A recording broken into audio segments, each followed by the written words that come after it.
ഈ രാജ്യത്ത് നിലനിൽക്കുന്ന ഭരണഘടന നൽകുന്ന അവകാശങ്ങൾക്ക് അതിന് വിരുദ്ധമായിട്ടാണ് ഛത്തീസ്ഗഡിലെ സർക്കാർ ഇത്തരത്തിലുള്ള നടപടിയെടുത്തത്. പ്രത്യേകിച്ച് അവിടെ അത്തരത്തിലുള്ള നടപടിയെടുത്തത് സർക്കാരല്ല, അത് ബജ്രംഗ് ദളാണ് ആ നടപടിയെടുത്തത്. ബജ്രംഗ് ദളിനൊപ്പം പോലീസ് കൂടുകയായിരുന്നു എന്നുള്ളതാണ് വാസ്തവം. അതിനകത്ത് അവരെ പീഡിപ്പിക്കാവുന്നതിന്റെ പരമാവധി അവർക്കെതിരെ ആരോപണം ഉന്നയിച്ചുകൊണ്ട് അവരെ കായികമായി ആക്രമിച്ചു.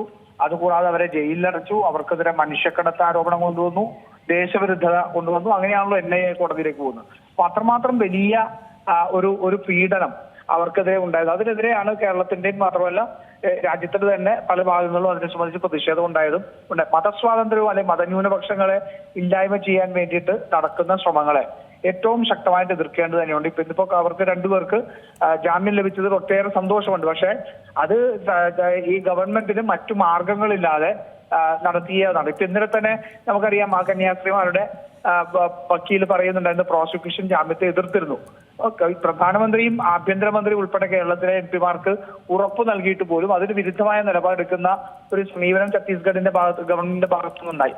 അപ്പോ അവിടത്തെ എല്ലാം ഹിന്ദുത്വ തീവ്രവാദികൾക്ക് കീഴടങ്ങിയ ഒരു ഗവൺമെന്റ് ആണ് ഇന്ന് ഛത്തീസ്ഗഡും ഉൾപ്പെടെയുള്ള ഹിന്ദി ഹൃദയ മേഖലകളിലെ പല BJP സർക്കാരുകളും.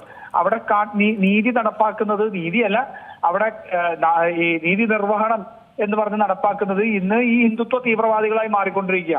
അതുകൊണ്ടാണല്ലോ പോലീസ് സ്റ്റേഷനകത്ത് വെച്ച് ഈ കന്യാസ്ത്രീമാരെ ബാഗ് പരിശോധിക്കുകയും അവരെ കയ്യേറ്റം ചെയ്യാനും അവരെ ഭീഷണിപ്പെടുത്താനും എല്ലാം ഇവർക്ക് സാധിക്കുന്നതുകൊണ്ട്. ഇപ്പൊ ഒഡീഷയിലും മറ്റുള്ള സ്ഥലങ്ങളിലും ഒക്കെ നമ്മൾ കണ്ടതാണ്. ഈ ബജ്രംഗ് ദളിന്റെയും ഹിന്ദുത്വ തീവ്രവാദികളും ഒരുമിച്ച് നിന്നുകൊണ്ട് വൈദികരെയും ഒക്കെ ആക്രമിക്കുകയും അത് പോലീസിന്റെ സാന്നിധ്യത്തിൽ പോലീസിനകത്ത് സ്റ്റേഷനകത്ത് വെച്ച് ചെയ്യുക. അപ്പൊ അവിടെ ഒരു വലിയ രീതിയിൽ ഇന്ന് ക്രിസ്ത്യൻ മിഷണറിമാർക്കും മറ്റ് മതന്യൂനപക്ഷങ്ങൾക്കും ജീവിക്കാൻ കഴിയാത്ത സാഹചര്യം ഉണ്ടാക്കിയിരിക്കുന്നു.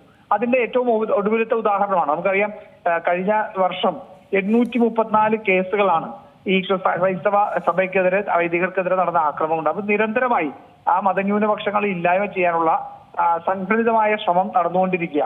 അതിന്റെ ഏറ്റവും ഒടുവിലത്തെ ഉദാഹരണമാണ് ഈ രാജ്യത്ത് മുഴുവൻ പാർലമെന്റിനകത്തും പുറത്തും ഛത്തീസ്ഗഡിലും കേരളത്തിലും എല്ലാം നടന്ന പ്രതിഷേധത്തിന്റെ ഭാഗമായിട്ട് BJP സർക്കാരിന് മുട്ടുമടക്കേണ്ടി വന്നു എന്നുള്ളതാണ്. ഒരുപക്ഷെ കേരളത്തിൽ ക്രൈസ്തവരെ തെറ്റിദ്ധരിപ്പിക്കാൻ വേണ്ടി BJPക്കുള്ള താല്പര്യം, അത് കേരളം അടുത്തു തന്നെ തെരഞ്ഞെടുപ്പ് നടക്കാൻ പോകുന്നു എന്നുള്ള ഒരു സാധ്യത കൂടി, അല്ലെങ്കിൽ ഒരു കാര്യം കൂടി അവർക്ക് ഭാഗ്യമായി പരിണമിച്ചിട്ടുണ്ടാവാം. ഒരുപക്ഷെ 5 വർഷത്തിനു ശേഷമായിരുന്നു കേരളത്തിൽ തെരഞ്ഞെടുപ്പ് നടക്കുന്നതെങ്കിൽ കേരളത്തിലെ BJP എടുക്കുന്ന നിലപാട് വ്യത്യസ്തമായിരുന്നു. ഇപ്പൊ ക്രിസ്ത്യൻ വോട്ടുകൾക്ക് വേണ്ടിയിട്ട് BJP ഇന്ത്യയിൽ മുഴുവൻ BJPയും BJPയുടെ നേതാക്കന്മാരും എടുക്കുന്ന നിലപാടിന് വിരുദ്ധമായിട്ട് കേരളത്തിലൊരു നിലപാടെടുത്തു. പക്ഷെ അപ്പോഴും സംസ്ഥാന വൈസ് പ്രസിഡന്റ് ഉൾപ്പെടെ KS രാധാകൃഷ്ണൻ ഉൾപ്പെടെ ഇന്നലെ നടത്തിയ പ്രസ്താവന ഈ കന്യാസ്ത്രീകൾക്കെതിരാണ്.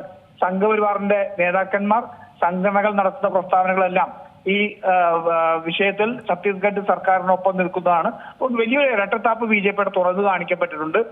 ക്രിസ്തീയ സമുദായത്തിനകത്ത് ഇസ്ലാമോഫോബിയ കത്തിച്ചുകൊണ്ട് നടപ്പാക്കാൻ വേണ്ടി തെരഞ്ഞെടുപ്പുകൾക്ക് വിജയം ഉണ്ടാക്കാൻ വേണ്ടി നടത്തുന്ന ശ്രമങ്ങൾക്കും അവർക്ക് വലിയ തിരിച്ചടിയായിട്ടുണ്ടെന്ന് അവർ തിരിച്ചറിയുന്നുണ്ട്. അതുകൊണ്ടാണ് ഇന്ന് പലരും അതിന്റെ ക്രെഡിറ്റ് എടുക്കാനൊക്കെ നൂണ്ട് കയറുന്നതൊക്കെ കാഴ്ചകൾ നമ്മൾ കണ്ടുകൊണ്ടിരിക്കുന്നത്. ഏറ്റവും പുതിയ വാർത്തകളും വിശേഷങ്ങളും വിരൽ തുമ്പിലറിയാൻ Zee മലയാളം ന്യൂസ് എല്ലാ ഡിജിറ്റൽ പ്ലാറ്റ്ഫോമുകളിലും ലഭ്യം.